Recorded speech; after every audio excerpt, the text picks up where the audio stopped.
Hola, ¿qué tal? ¿Cómo están ustedes? Vamos a continuar con nuestras clases virtuales y nos vamos a introducir ahora, sí, en la unidad 3. En esta unidad vamos a tratar de interpretar y visualizar el concepto de lo que es energía mecánica. Para lo cual vamos a repasar, digamos, porque yo entiendo que muchas de estas ecuaciones que vamos a ver a continuación ustedes algunas las conocen, una serie de ecuaciones, como dije recién, que nos van a permitir utilizarlas después como verdaderas herramientas para, de alguna manera, entender el concepto de la energía mecánica, particularmente la energía mecánica de rotación. Para eso vamos a introducirnos en los conceptos de trabajo, energía y potencia, ¿sí?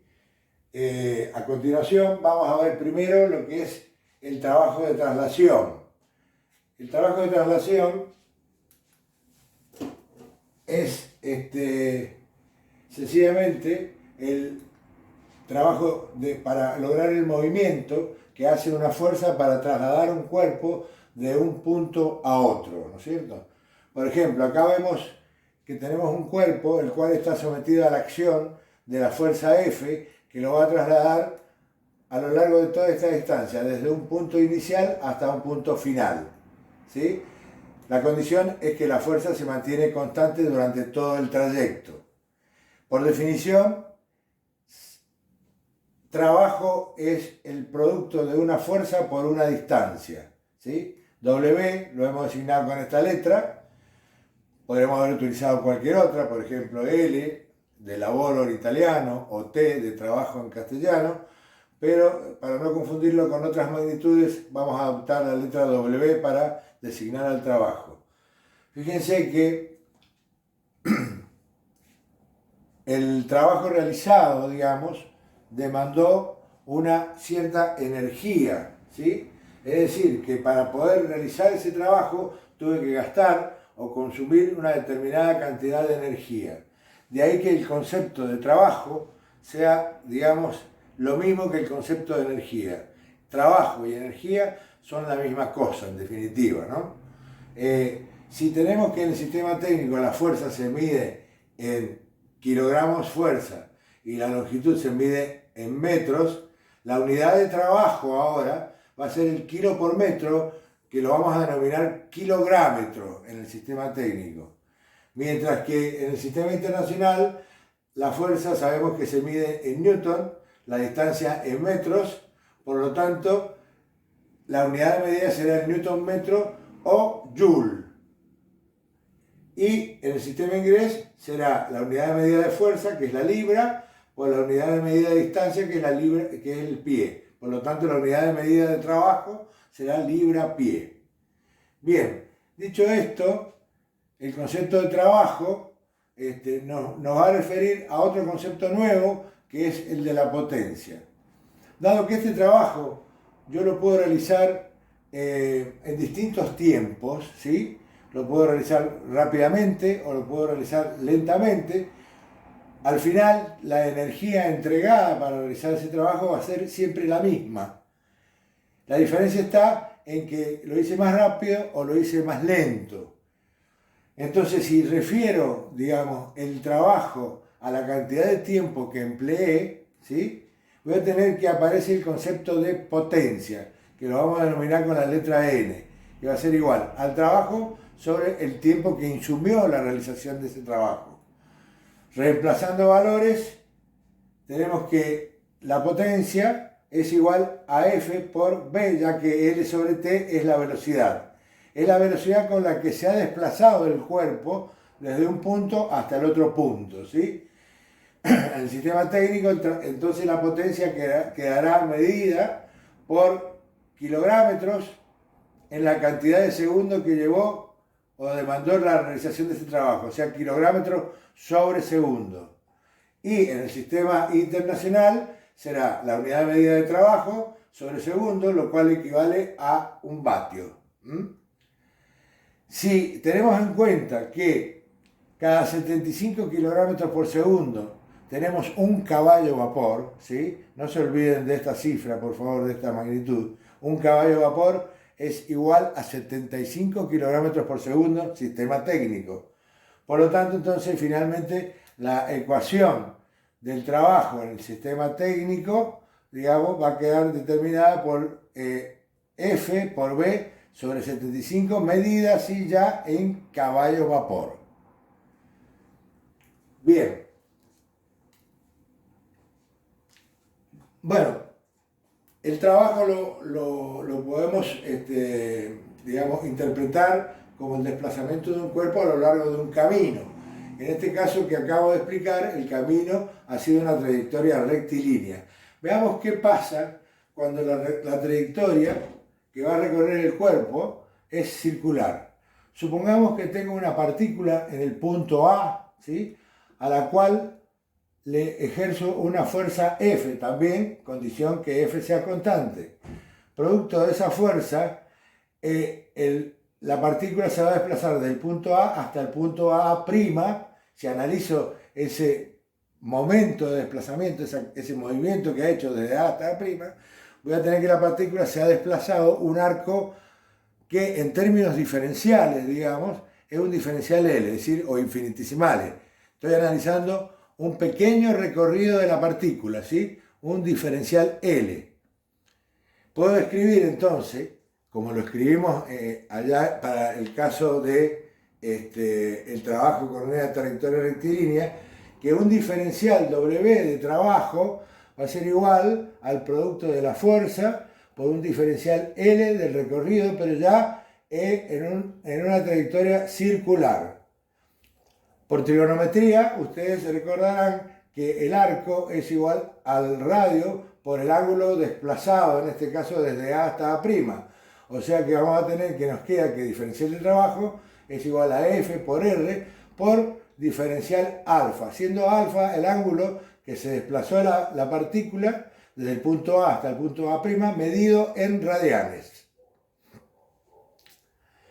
Integrando, ¿sí?, nos va a quedar que el trabajo, lo voy a escribir acá,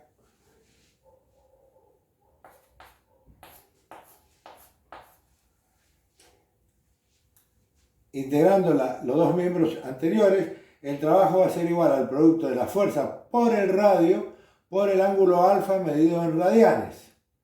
Es decir, F igual a R, a F por R por alfa medido en radianes. ¿Sí?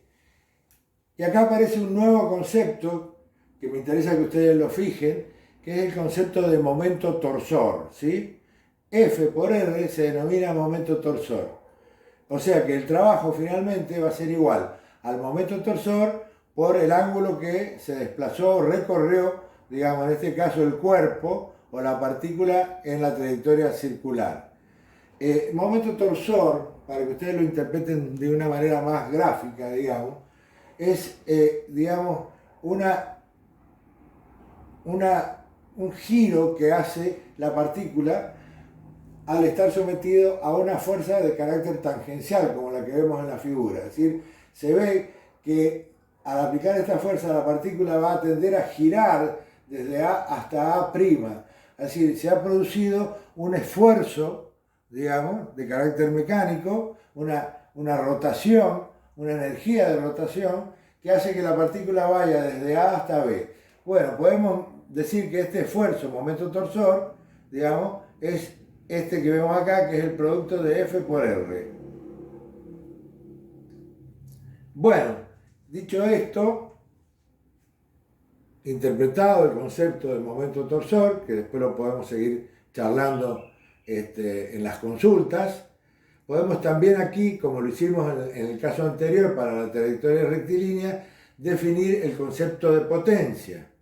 Y podemos decir que diferencial N, o sea, un pequeño diferencial de potencia, analizando el caso de la figura, ¿no es cierto?, va a ser igual al trabajo realizado debido a la fuerza, digamos, por el cuerpo desde A hasta A' o la partícula, ¿sí?, en un diferencial de tiempo. Si yo reemplazo acá diferencial W, voy a tener que esto es igual a mt por diferencial alfa sobre diferencial t. Y luego, si integro ambos miembros, voy a obtener que la potencia es igual al momento torsor por diferencial alfa sobre diferencial t es igual a diferencial de velocidad angular, omega. ¿Qué es lo que es la velocidad angular?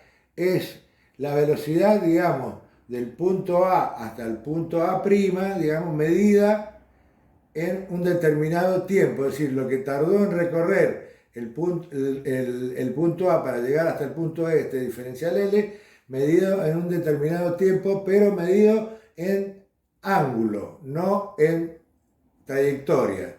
Eso se denomina velocidad angular, ¿sí? Por lo tanto, integrado ambos miembros, vamos a poder observar que la potencia, digamos, desarrollada en una trayectoria circular es igual al momento torsor por la velocidad angular. La velocidad angular es, digamos, si la partícula da una vuelta entera o más de una vuelta, podemos introducir el concepto de n, que son vueltas por minuto, ¿sí? Vueltas por minuto son las revoluciones por minuto.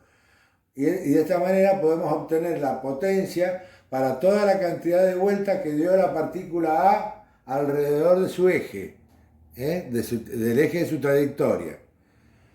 Entonces, velocidad angular se define como 2pi por n sobre 60, donde 60 es la conversión de los minutos de las vueltas que doy yo alrededor del eje, ¿sí? Del centro, en minutos, y los 60 segundos que contiene un minuto. Simplificando esto y ya volviendo al concepto anterior, si quiero obtener la potencia en lugar de kilogramos por segundo en caballo de vapor, simplemente tengo que dividir por 75 la ecuación anterior. Simplificando, me va a quedar que la potencia en una trayectoria circular, digamos, desarrollada, es igual al momento torsor aplicado por pi por n sobre 30 y sobre 75. Acá les he aclarado que estos 75 son kilogramos por segundo. Acá hay un pequeño error. Te los voy a arreglar ya.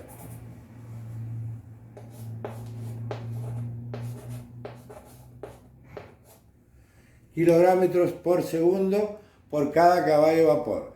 De esta manera obtengo el valor de la potencia, digamos, en caballo de vapor. Resumiendo todo en una sola cifra, es decir, 75 por 30 sobre 3,14, que lo he puesto acá, resulta que la potencia va a ser igual a n por momento torsor por número de revoluciones sobre este número, 716,2. Cuando el momento torsor está expresado en kilogramos.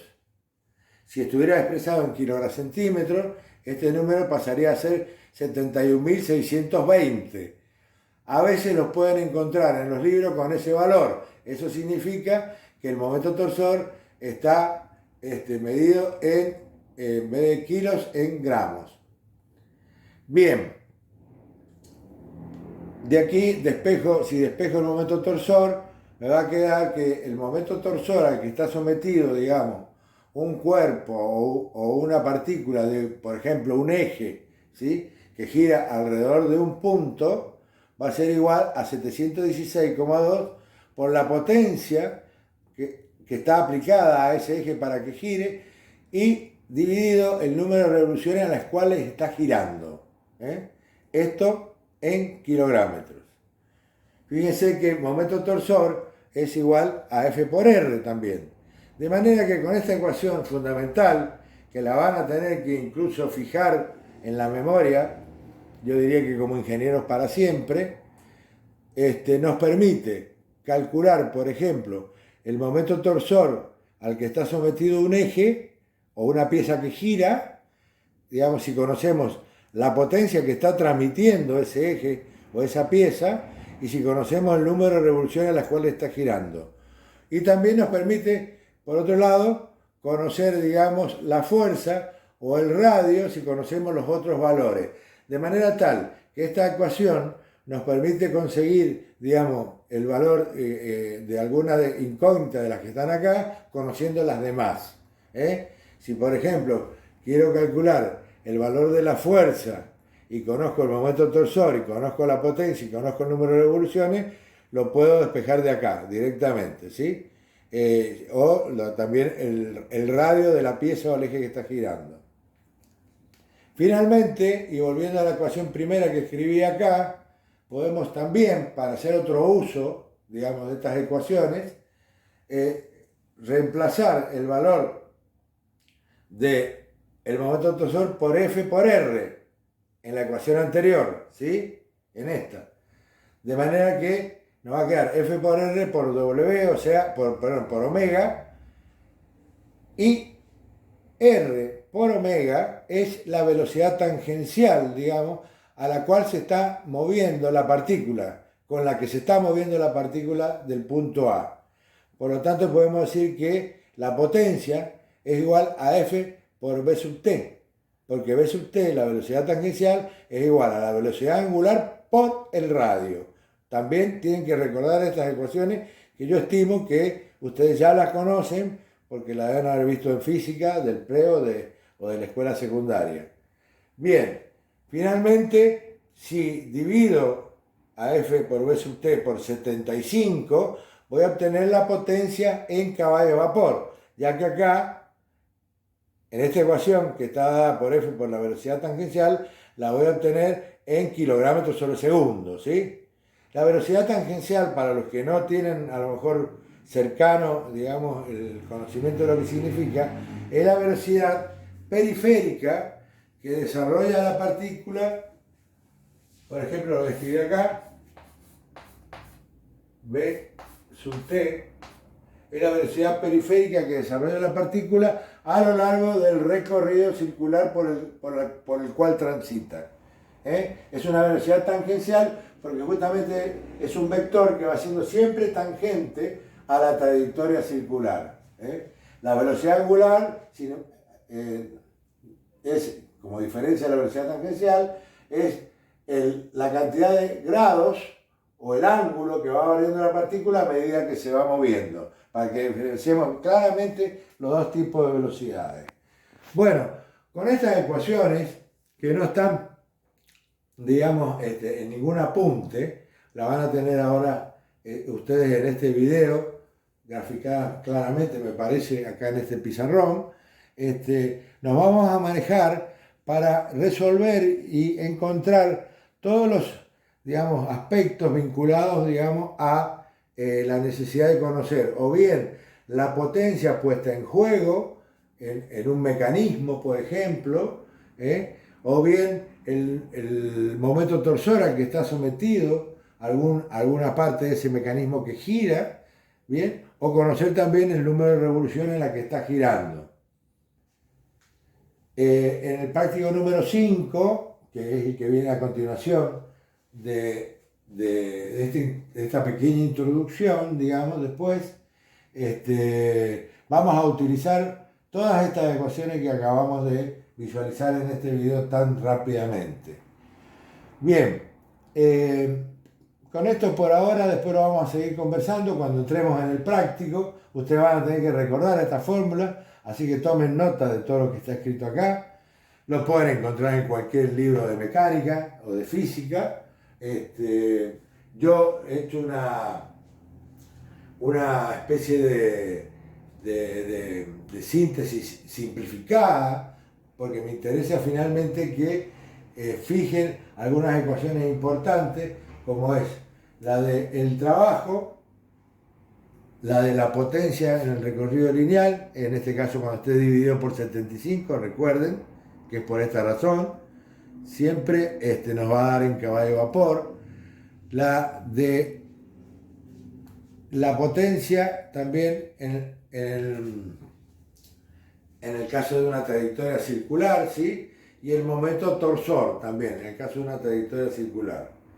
Vamos a ver luego otra ecuación, que es una herramienta también muy importante para el cálculo, digamos, de estos mecanismos que están sometidos, digamos, a esfuerzos, a fuerzas que giran, que se trasladan etcétera, etcétera. Digamos, vamos a ver otra ecuación, otra relación que es muy importante, que es la relación de transmisión, que tiene que ver, digamos, con la forma de transmitir la energía mecánica. Vamos a ver los distintos sistemas que nos permiten trasladar la energía mecánica de un punto a otro. Por ejemplo, una fuente de energía mecánica puede ser un motor eléctrico o un motor de combustión interna que nos va a entregar energía mecánica de rotación en el eje del motor o en el eje del eje del motor eléctrico o en el eje del motor de combustión interna, ¿sí? Bueno, esa fuente de energía mecánica nosotros podemos trasladarla a partir de los distintos sistemas de transmisión, que ya lo vamos a mencionar luego a continuación de este video. Muchas gracias.